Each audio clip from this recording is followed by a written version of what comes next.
বিড়াল কেন ঘাস খায়?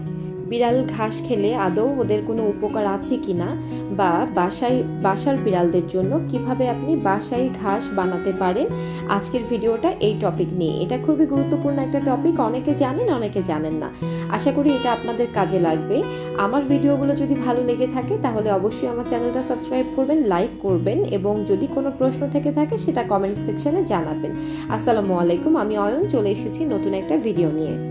আমরা অনেক সময় দেখে থাকি যে বিড়াল ঘাস খাচ্ছে, বা আমাদের বাসার টবে, ইনডোর ক্যাটদের কথা বলছি, বাসার টবে ঘাস যদি জন্মে থাকে সেগুলো ওরা খেয়ে নিচ্ছে, বা আগাছাগুলো ওরা খাচ্ছে।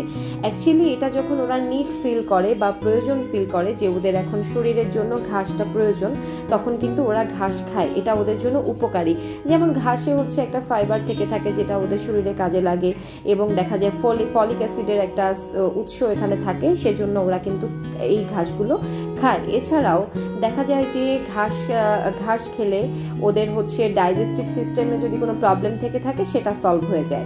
এছাড়াও একটা বড় কারণ হচ্ছে বিড়াল যখন ওদের বডি লিক করে তখন কিন্তু পশমগুলো ওদের পেটে চলে যায়, এবং এভাবে আস্তে আস্তে দেখা যায় একটা ফারবল ক্রিয়েট হয়, অ্যান্ড সেই জিনিসটাকে ওরা কোনোভাবেই বের করতে পারে না। যখন ওরা ঘাস খায় তখন সেই ঘাসগুলো সহকারে দেখা যায় একটা বমি হয় ওদের, এবং সেই বমির সাথে ফারবলটা কিন্তু বের হয়ে আসে। ডাইজেস্টিভ সিস্টেমের জন্য এটা খুবই ভালো, ওরা এই জন্যই ঘাসটা হচ্ছে সোর্স করে বা খুঁজে খায়। ইনডোর বিড়ালরা সাধারণত এটা পায় না, কিন্তু আউটডোরে যে বিড়ালরা থাকে ওরা দেখা যায় যে ওদের নিজেদের প্রয়োজনে ওরা বিভিন্ন রকম ঘাস খুঁজে ওরা কিন্তু খায়। তাই ইনডোর ক্যাটদের জন্য এই ঘাসটা খুবই উপকারী।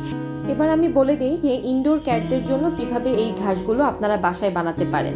আপনারা একটা ছোট টব, ঘরের যে কোনো একটা কর্নারে এটা রেখে দিবেন, এবং এখানে হচ্ছে আপনার মাটিগুলোকে খুব ভালোভাবে একটু ঝরঝরে করে একটু পানি দিয়ে আপনারা বাজারে যে দোকানগুলোতে পাখির খাবার কিনতে পাওয়া যায়, পশু পাখির খাবার, সেই দোকানগুলো থেকে জাস্ট হচ্ছে সলিড যে গম থাকে সেই গম কিনে নিয়ে আসবেন। 1 মুঠ পরিমাণ গম একটা ছোট টবের মধ্যে ছিটিয়ে দিলে ঘন হয়ে দেখা যাবে সপ্তাহখানেক পরেই আস্তে আস্তে গাছ হয়ে যাচ্ছে, বা এর আগেও দেখা যাচ্ছে মাটি ভালো হলে গাছ হচ্ছে। সেই গাছগুলোই কিন্তু খায় ওরা, ওটাই ওদের অ্যাকচুয়ালি ঘাস, এবং ওই ঘাসগুলোই ওরা খুবই আনন্দ করে মজা করে কিন্তু ওরা খেয়ে নিচ্ছে।